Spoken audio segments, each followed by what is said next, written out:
Greetings, I am Herbert Erpaderp, and I'm here to answer questions because this is Ask a Herbert Erpaderp and, well, I'm the only Herbert Erpaderp that I know. Any other Herbert Erpaderps are imposters, and they cannot be trusted.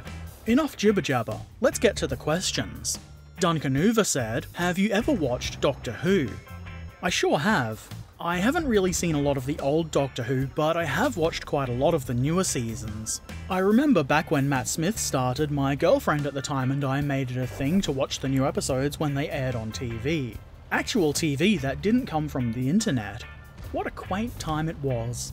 Anyway, I do rather enjoy Doctor Who, though I haven't really kept up with it beyond Peter Capaldi's first season.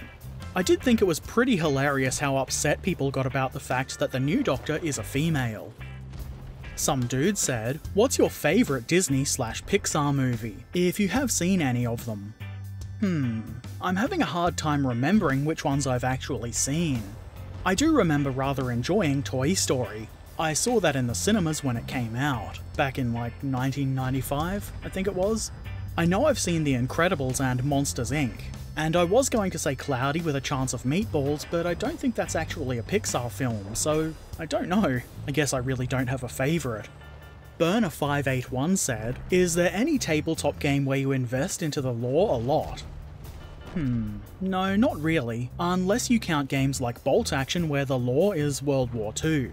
Does that count as lore? I do enjoy that lore as part of the hobby, and some people can get really creative with their army, their backstory, and how it fits into the game's lore. That's pretty cool. I mean, sometimes it's super cheesy, but that's cool too. I like cheese.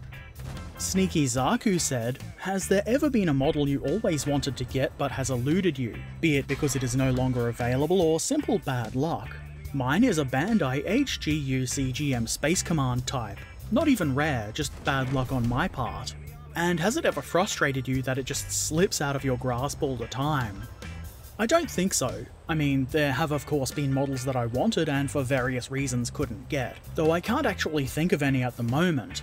There haven't really been any that I've constantly wanted to get, to the point where I feel like it's always eluding me, if that makes sense. If I can't immediately get whatever the model is, I'll usually try to think of other ways that I could get it, like eBay or whatever, and if I just can't, then I'll move on. Sure, it's a little frustrating at the time, but there are plenty of other models. Punky Ryan said, if you had to name a plane, like pilot during World War II, what would be the plane's name? What plane would you take? World War II era plane? Initially I thought you meant rename a plane type, like change the Spitfire to Wing Shooty Man or something like that. But I think what you actually mean is how pilots name their plane. I'm not really sure. I think I might choose a Lockheed Lightning, just because that's an interesting looking plane. And I guess it's traditional to give them a female name most of the time. I kind of like French girls' names. So, Chantel? Charlotte. To steal an Iron Maiden song title, I might call it Charlotte the Harlot. That sounds like a good name for a plane.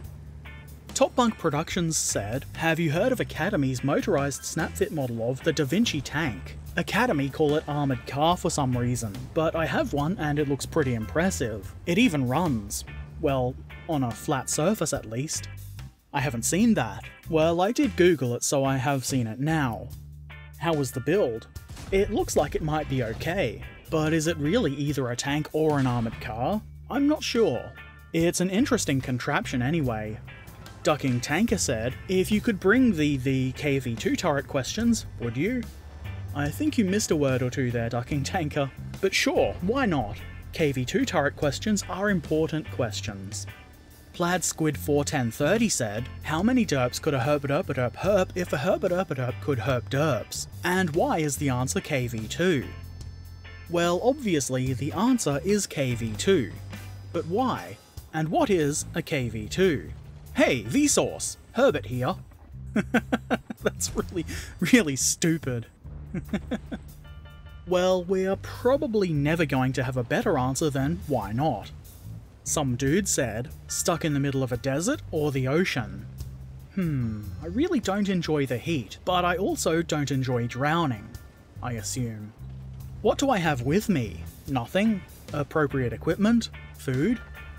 Is there much chance of rescue? I think maybe I would choose the ocean either way. At least I probably wouldn't die from the heat there. Jihad Teppo said, "Comrade, the glorious KV-2 is missing its hull. What do we slap the turret on to please Stalin?" My Russian accent is dreadful. Just stick it onto whatever happens to be nearby. That'll do. But maybe we shouldn't tell Stalin, just to be safe.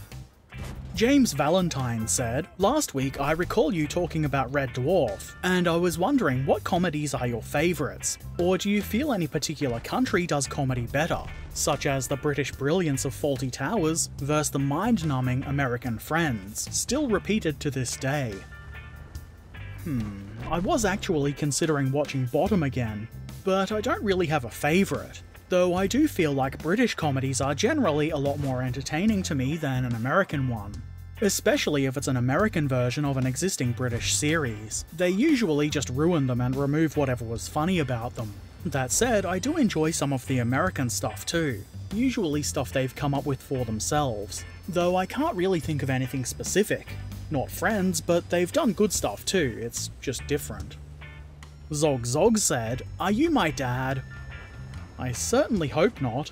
I don't want any sudden surprise children. I think I'd have a heart attack. On last week's Ask a Herbert Erpaderp, IS2 said, "Will you ever enter a group build? They are pretty cool, and there are a fair few now. The Flanker GB, in Foreign Service, Yugoslavia, 50 Years of the Harrier." I'm pretty sure you asked this a while ago, and the answer is still the same. Group builds aren't especially interesting to me. I don't often happen across them, and when I do, usually the topic isn't really something I feel like doing. And then there's that whole thing where it adds the pressure of a deadline to a build that I don't really like. I already have my videos that put pressure on me to have something done on a weekly basis, and that's about all I feel I really need. That said, I do believe the people in the Miniatures channel on Discord were organising a group build, though it doesn't seem very organised. I might set up a separate Discord channel for it or something like that. I'll have to deal with that later after recording this.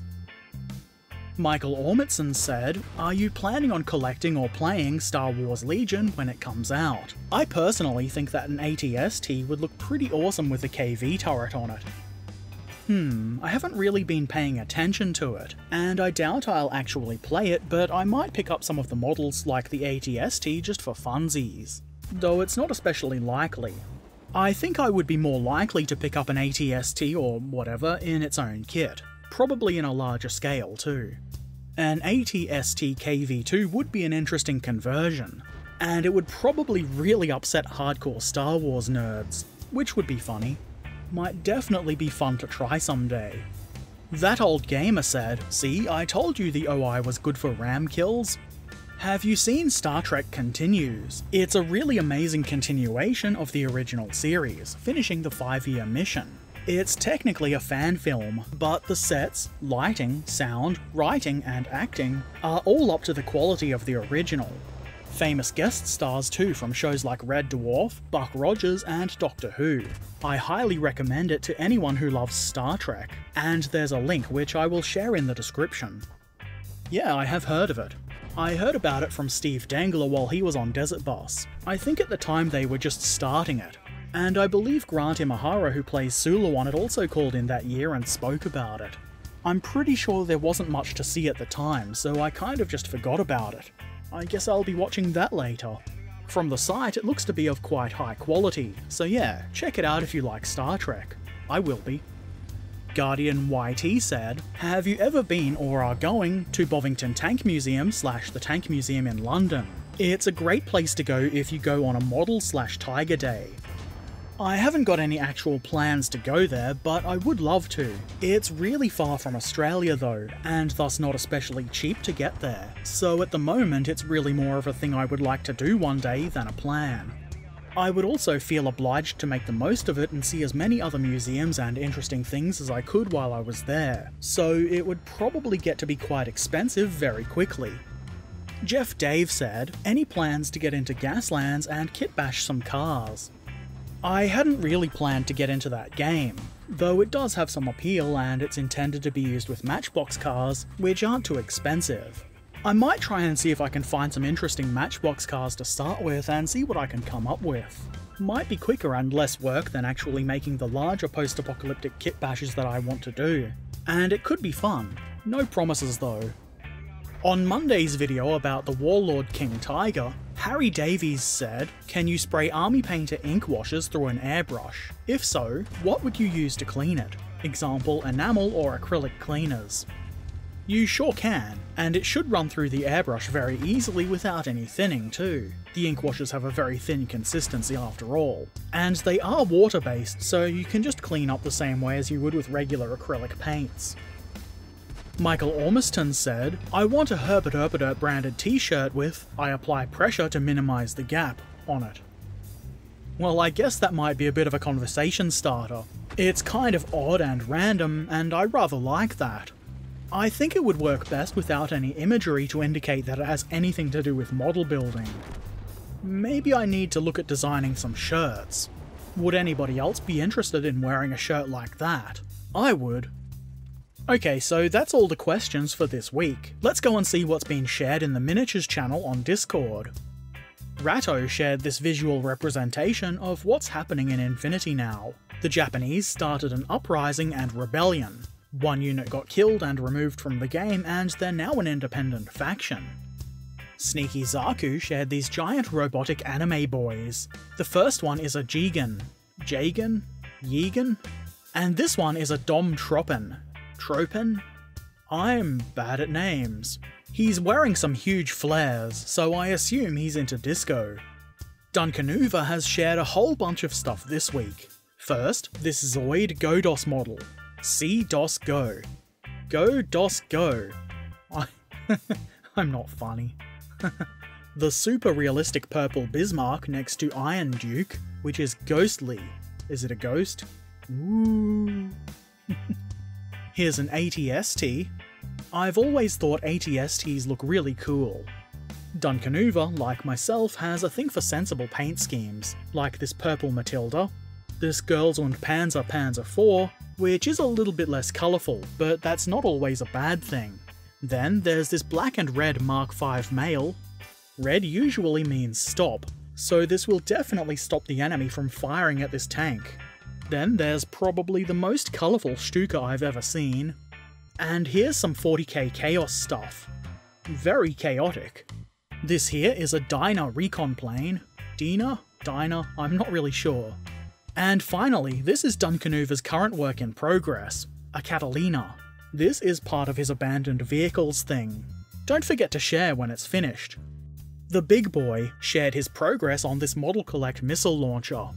I like that it is called a Grumble. This looks like it's just the frame, but it looks really nice and well detailed, especially for 1/72nd scale. I was tempted by Model Collect last week, and this is tempting me even further. No! Don't do it! Shut up, Wallet. James Valentine shared what he's done on his Panther field conversion. This is looking really good so far. Those are some very colourful wheels. Also, that tree stump in the corner looks really good. I'm assuming that's a stick from your garden that you've hacked up. If it's some kind of resin casting or something, I would really like to know where you got it from. Max W says, "Diorama time." This is some very good work, and I would love to see more of it. And that's it for the models this week, but the video isn't over just yet. First, I would like to say a very big thank you to my newest patron, Jeff Dave. Thank you very much for your support, it is certainly appreciated. There's a question for patrons like Jeff Dave over on Patreon right now. It's regarding Model Collect kits, and I would like to get some input. So if you're a patron, go and check it out. And if you want to be able to have a say, in addition to being as excellent as Jeff Dave and the other patrons, head on over to patreon.com/HerbertErpaderp and help support the channel. That would be very good. And of course there's always the other things to mention, like subscribing here on YouTube, following me on social media, and watching me livestream on Twitch, which are all things I would rather appreciate you doing. Links to all of those things are in the description below. I shall return soon, so until then, be excellent to each other, and thanks for watching. Farewell.